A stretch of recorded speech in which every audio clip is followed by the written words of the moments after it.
How far can Ilia Topuria go? I do not understand what we are witnessing right now. I mean, look at my reaction here as Ilia Topuria knocked out Charles Oliveira. Granted, I did have a lot of money on the line, and he delivered. But I know everyone said it, but let me remind you, this is the greatest 3-fight win streak we have ever seen.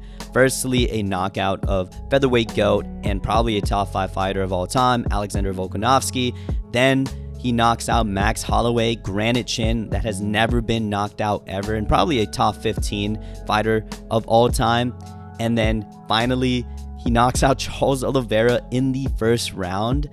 One of the greatest of all time, also top 15, and one of the greatest lightweights of all time. So with Ilia Topuria doing all of this, on top of an undefeated record, on top of him being 28 years old, we have to ask, how far can Ilia Topuria go? So let's go through the next things that Ilia Topuria can do and the percentage chance that he actually can do it to become one of the greatest, if not the greatest of all time. Starting off with defeating the lightweight contenders now. Yeah, this is a pretty high percentage chance he does so. Arman Tsarukyan, Paddy Pimblett, Justin Gaethje, it literally doesn't matter. I think Ilia clears them all by a wide margin. Starting off with Arman, he definitely matches up the best in comparison to those three and is the most deserving of the title shot as he is on a 4-fight win streak, was supposed to fight for the title before he blew his back out, and of course is the #1 contender if you forgot, because Dana and Joe sure did. Anyways, his grappling is top tier and has shown that wrestling pedigree against Charles Oliveira and Islam Makhachev, two of the best grapplers in the division and of all time. I think he can give Ilia Topuria problems, and unlike Charles, will not walk forward unless it's to wrestle and control. But man, is his striking not there to compete with Ilia Topuria? He's been caught by strikers nowhere near Topuria's level, and like I've said time and time and again, you cannot make one mistake with Ilia Topuria. Ilia has some God-given power that capitalizes on one mistake, and if you get caught, the fight is over. I think there's very little people that can stay perfect against Ilia striking wise, and Arman is just not one of them. I still think he can be the first to truly keep Ilia on the ground if and when they eventually fight, but Ilia's gonna capitalize on the small window when they're standing and eventually put Arman away like he does everyone else. The promotion is desperately trying to push this fight to us, no pun intended. Ilia Topuria versus Paddy Pimblett makes no fucking sense other than money. Paddy's best win is a damn near 40-year-old Michael Chandler. Paddy Pimblett is the number 10 ranked contender, and he's nowhere near title contender, let alone someone who should be getting a title shot next. His jiu-jitsu is good, and he's shown some great improvements in the Michael Chandler fight. I'll give him that, but if he was getting hit by the idiotic striking of Michael Chandler, then he's not going to handle the damn near perfect boxing of Ilia, who's going to launch precision strikes on his chin. I hope to God this is not the fight that's gonna happen next. There were rumors from Jacob Duplessis that Paddy was going to fight Justin Gaethje for the co-main of his card at UFC 319, but I guess that was recently shut down by Paddy himself. Which, damn, that would have been perfect. Ilia has expressed he wants to fight in December, and with Arman being the most deserving person the UFC should set up against Ilia, Paddy versus Justin Gaethje would have been perfect to set up for the next guy to fight for the title after that. But with Paddy calling that fight off, there's now an ever so small window for the UFC to weasel Paddy into title contention and try to justify a fight between Paddy and Ilia, and if that happens, the build-up and the history behind their beef would be really fun to watch, but that's an easy dub for Ilia Topuria and kind of a waste of time for everyone.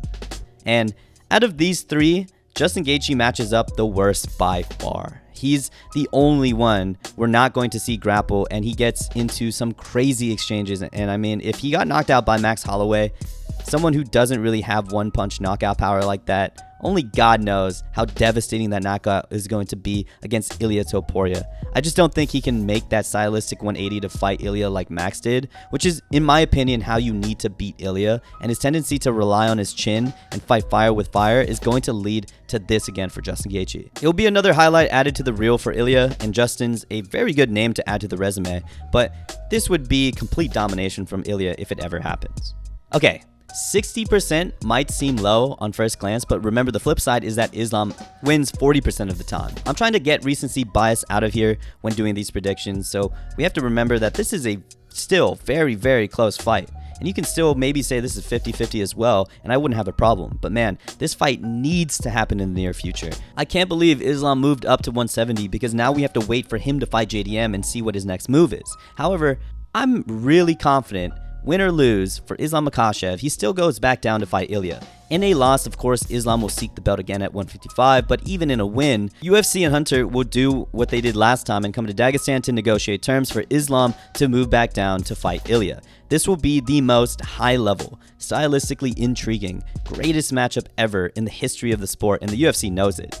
And there's going to be so much at stake. Not only is the lightweight title on the line, pound for pound being on the line, but I truly believe the winner of this fight goes on to become the greatest of all time in the sport. If either guy gets the other on their resume, that's GOAT level shit. Ilia Topuria probably being undefeated at this point and then having the lightweight GOAT and one of the greatest of all time on his resume would be unbelievable. And if Islam is the one to finally stop the phenom in Ilia Topuria on top of the all-time resume he already has, he has a strong chance at becoming the greatest.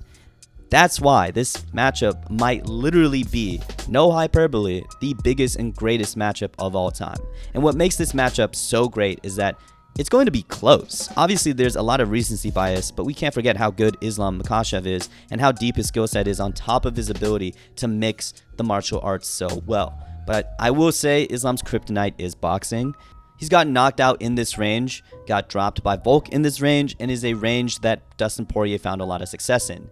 He cannot stay in this range for far too long, or he's going to get folded like Charles. But the thing is, I do think he has the perfect skill set to beat Ilia, and has Khabib in his camp to game plan well. His kickboxing, his distance management, and high-level grappling can beat Ilia, so it will be close, but, and this might sound really fucking stupid, but I really think Ilia Topuria's aura is on another level. And that's something that cannot be measured. Ilia right now feels like he's the chosen one, the one to knock out all of the legends and become the greatest of all time. I really haven't felt like this about a star since maybe prime Conor. And what's even better here is that he has a deeper skill set than Conor McGregor ever had. And I think his confidence and aura mixed with that skill set is making him look unstoppable, and is why I would still give him the edge personally, even though on paper I think Islam should still be the slight favorite.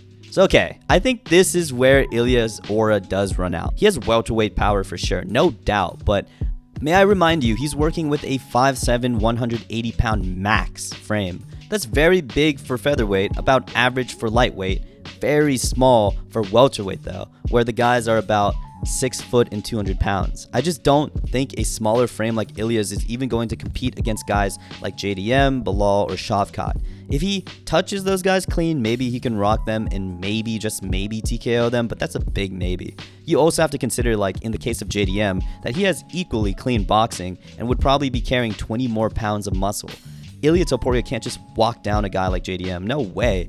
Ilia Topuria would get knocked out doing that. And give credit to Bilal. I know his grappling kind of got shot down by JDM, but I still think his relentless pressure mixed with a legitimate welterweight frame could smash a smaller frame in Ilia. I do not think Ilia has the size to be up there at 170, but the thing is, I still think he fights at 170 at one point for the belt, especially if he clears out the contenders and especially if he beats Islam Makhachev. He'll get bored like last time and move up to welterweight, truly a challenge for Ilia Topuria, and may be the first challenge he fails. But I don't know. His confidence in his aura is on another level and may shock the world again and become the first 3-division champion in 3 of the hardest divisions to do so.